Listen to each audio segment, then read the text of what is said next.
अत्यंत ज्वलंत प्रश्न आहे आणि तो प्रश्न म्हणजे दीक्षाभूमीवरची पार्किंग. वास्तविक पाहता पूर्ण भारतामध्ये असेल किंवा कोणत्याही ठिकाणी जगामध्ये असेल आणि ते धार्मिक स्थळ असेल तर त्या धार्मिक स्थळावर कुठेही पार्किंगची योजना नाही आहे. मग जगामध्ये एक आदर्श आणि भारतामध्ये एक समताभूमी म्हणून, प्रेरणाभूमी म्हणून, ऊर्जाभूमी म्हणून जे ठरलेलं आहे ती दीक्षाभूमीवरच पार्किंग का, असा प्रश्न साहजिकच आंबेडकरी अनुयायी, बौद्ध आणि भारतामध्ये राहणाऱ्या सर्व लोकांच्या मनामध्ये निर्माण होऊ शकते. मग थोडासा इतिहास बघितल्यानंतर असं लक्षात येईल की नागपूर ही भूमी ही जशी दीक्षाभूमीसाठी प्रसिद्ध आहे, नागलोकांचं या ठिकाणी वास्तव्य होतं म्हणून बाबासाहेबांनी इथे दीक्षा दिली. परंतु याहूनही मोठं म्हणजे इथे RSSचं मोठं कार्यालय आहे आणि या कार्यालयाचं महत्व या दीक्षाभूमीमुळे कमी होत आहे. आणि पूर्ण भारतामध्ये किंवा जगामध्ये ही जी समताभूमी, प्रेरणाभूमी म्हणून हे नाव गाजत आहे, याला कुठतरी या मनुवादी डोक्याच्या विचारातून आलेली संकल्पना आहे असं मला वाटतं. मग ही पार्किंग आज 1956 बाबासाहेबांनी तुम्हा आम्हाला बौद्ध धम्माची दीक्षा दिलेली आहे आणि दरवर्षी वाढत वाढत जाऊन लाखोचा समुदाय या ठिकाणी जमा होतो. लाखोचा समुदाय.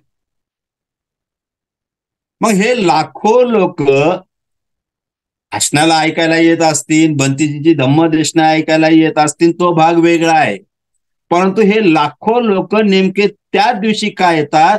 कारण या दिवशी आम्हाला बाबासाहेबांनी धम्म दीक्षा दिलेली आहे, त्यांना अभिवादन आणि ती समता, ती प्रेरणा घेऊन जाण्यासाठी लोक इथं येतात. 2-2, 3-3 दिवस या ठिकाणी कोणतीही कुरकुर न करता उघड्यावर राहतात, उघड्यावर झोपतात. मग अशा वेळेस या सरकारला आत्ताच यांना जाणीव निर्माण झाली, ही आनंदाची गोष्ट आहे. मग ही जाणीव होत असताना त्यांनी जे काही 209-210 कोटी याच्या विकासासाठी दिलेले आहेत, हे 210 कोटी दीक्षाभूमीचा विकास करायचा आहे. म्हणजे नेमकं काय करायचं आहे? मग दीक्षाभूमीचा नेमका विकास करायचा आहे तर त्या ठिकाणी धम्मप्रवर्तन दिनाच्या दिवशी, दीक्षा दिली त्या दिवशी जे लोक येतात त्यांची व्यवस्था कशी राहील याकडे लक्ष दिलेलं आहे का? याकडे लक्ष मुळीच दिलेलं नाही आहे. तर या उलट या लोकांची जास्तीत जास्त गैरसोय कशी होईल याकडे लक्ष दिलेलं आहे. जे ग्राउंड, जे खालचं पार्किंग होणार आहे, आता ते लोक असं म्हणतात की आम्ही जे महत्वाचे गर्दीचे दिवस असतील त्या गर्दीच्या दिवशी इथे आम्ही पार्किंगला बंदी करणार. ठीक आहे, मान्य केलं आम्ही की तुम्ही पार्किंग त्या दिवशी बंद करणार. मग त्या दिवशी बंद केलं, इतर दिवसाचं काय आहे? जे कोणी म्हणतात की 14 एकरची जागा आहे, कोणी म्हणतात ही 22 एकरची जागा आहे. दुर्दैवाची गोष्ट अजूनही दीक्षाभूमीच्या नावाने 7-12 नाहीये, फक्त दीक्षाभूमी नागपूर असा त्याचा शासनामध्ये उल्लेख आहे. 7-12चा उल्लेख कोणाच्याही नावावर नाही आहे. ही फार मोठी खेदाची गोष्ट आहे. तुम्हा आम्हा आंदोलकांना आधी सर्वात पहिले हे 7-12चा उतारा करून घेणं गरजेचं आहे. मग खाली जे पार्किंग होत आहे त्या पार्किंगमुळे हे जे सरकार, आता या सरकारला आपण काय सांगणार, परंतु या सरकारने प्रदूषण होणार आहे का, हे येणारे वाहन, त्या आवाजाने तिथले हवामान कसं राहणार आहे, शुद्ध राहणार आहे का अशुद्ध राहणार आहे, मग त्या भोवतालच्या जागेमध्ये पार्किंगमुळे काय काय अडथळा होणार आहे, काय काय नाही, या सर्वांचा विचार केलेला आहे का, त्याचे कागदपत्र, त्याचे प्रमाणपत्र त्यांनी घेतलेले आहेत का, आणि घेतलेले असतील तर हे जे बौद्ध अनुयायी, तिथे जे येणारे जे आंदोलक आहेत, जी समिती आहे, त्यांच्या समोर अगोदर दाखवा. एक लक्षात घ्या, कोणतंही सरकारी काम करत असताना त्याच्यामध्ये, आणि खास करून जनतेचं आणि त्याच्यापेक्षा आंबेडकरी अनुयायांचं काम करत असताना तुम्हाला ती 2-2, 3-3 महिने अगोदर त्याचे नियोजन करावं लागते, लोकांना कळावं लागते. मी त्या ठिकाणी धम्मसहलीमध्ये जात असताना 16 मेला त्या ठिकाणी गेलेलो होतो. काम चालू होतं, आम्ही बरेच जण होतो. आम्हाला वाटलं हे काय काम चालू आहे, आम्ही तिथे जणाला विचारलं हे काम कोणाचं आहे, तर त्यांनी सांगितलं हे दीक्षाभूमीचेच आहे. परंतु हे काम चालू असताना फक्त स्तूप तेवढा बाकी होता आणि बोधी वृक्ष तेवढा बाकी होता, बाकीच्या ठिकाणी सगळ्या ठिकाणी खोदकाम होतं.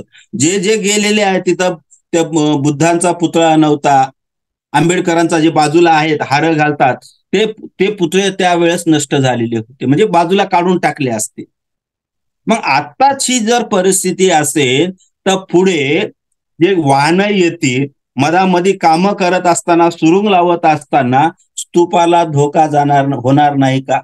बरं, आज होणार नाही, पण या सततच्या येणाऱ्या जाणाऱ्या वाहनामुळे, सततच्या, कारण एक वर्षातले एक 10-15 दिवस पार्किंग सोडली तर 10-15 दिवस जर सोडले तर बाकी 350 दिवस हे सतत पार्किंगचं येणं जाणं राहणार आहे. त्यांच्या वजनाने, त्यांच्या आवाजाने स्तूपाला धोका पोहोचणार नाही का? याची गॅरंटी काय देणार? याची गॅरंटी म्हणजे मोदीचीच गॅरंटी झाली का, किंवा महाराष्ट्र शासनाची गॅरंटी झाली का? हे याला काही धोका पोहोचणार नाही याचं कुठं त्यांनी काही नाही. आमचं म्हणणं एवढंच आहे की ही पार्किंग नको, ही दीक्षाभूमी आहे, इथे आम्ही प्रेरणा घ्यायला येतो, इथे आम्ही समतेनं राहण्यासाठी येतो. हे जे काही दिवस आहेत त्या दिवशी आम्हाला बाबासाहेबांचं शांततेनं दर्शन व्हायला पाहिजे, आम्हाला त्या ठिकाणी राहता यायला पाहिजे. जर तुम्हाला खरंच काही करायचं असेल तर त्या दिवशी येणाऱ्या अनुयांना चांगलं कसं राहता येईल, तात्पुरती संडास बाथरूम तात्पुरतं नका, कायमचं काय तुम्ही, जसं आता आपल्या गुरुद्वारा नांदेडमध्ये गुरुद्वाराची यात्री निवास केलेला आहे, तसं बाजूला या 210 कोटीमध्ये तुम्हाला यात्री निवास करता येईल का, तशी व्यवस्था करता येईल का, असा प्रयत्न करा. कारण कोणत्याही धार्मिक स्थळी पार्किंग वरची असो खालची तर नाहीच नाही, अंडरग्राऊंडची पार्किंग. कारण उद्या एखादा समजा, आता ऑक्टोबर महिना हा धम्मदीक्षेचा महिना, म्हणजे अनुप्रवर्तन दिनाचा महिना, या काळामध्ये पूर्णपणे पावसाळा बंद झालेला नसतो. अचानक पाऊस आलं, हा समुदाय त्या अंडरग्राऊंड मध्ये गेलेला आहे, अंडरग्राऊंड मध्ये गेलेला आहे, आणि त्या ठिकाणी शुद्ध हवा भेटली नाही, चेंगराचेंगरी झालेली आहे, ऑक्सिजन मिळाले नाही, तर त्या चेंगराचेंगरामुळे कालच्या हाथरस सारखी जर घटना झाली तर हजारो लोक मरण्याची शक्यता आहे. मग याची गॅरंटी कोण घेणार आहे? हाही प्रश्न हा या ठिकाणच्या शासना, अरे बाबा पैसा सगळं कोण करत आहे? शासन खर्च करत आहे. मग शासन खर्च करत असताना त्यांनी विश्वासात घेतलेला आहेत का?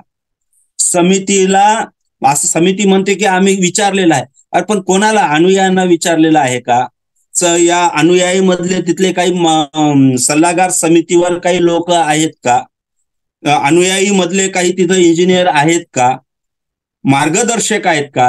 हे कुठंच काहीच दिसून येत नाही. म्हणून एक गोड बंगाल आहे, आणि बाबासाहेबांच्या वाढत्या, आज पूर्ण विश्वामध्ये बाबासाहेबाचं जे वाढतं प्रस्थ आहे, त्या वाढत्या प्रस्थाला खीळ टाकायची आणि दीक्षाभूमी नष्ट करायचा असा हा कुटील डाव आहे. आणि या कुटील डावाला कोणीही बळी पडू नये म्हणून ही अंडरग्राऊंडची पार्किंग बंद करावी. आणि जर तुम्हाला खरोखरच वाटत असेल तर या इथे येणाऱ्या अनुयायांची व्यवस्था करण्याची प्रयत्न करावं असं मला वाटते. पार्किंग बिलकुलही नको. या ठिकाणी मला समाज टीव्हीने, वाठोरे साहेबांनी माझं मत मांडण्याची परवानगी दिलेली आहे.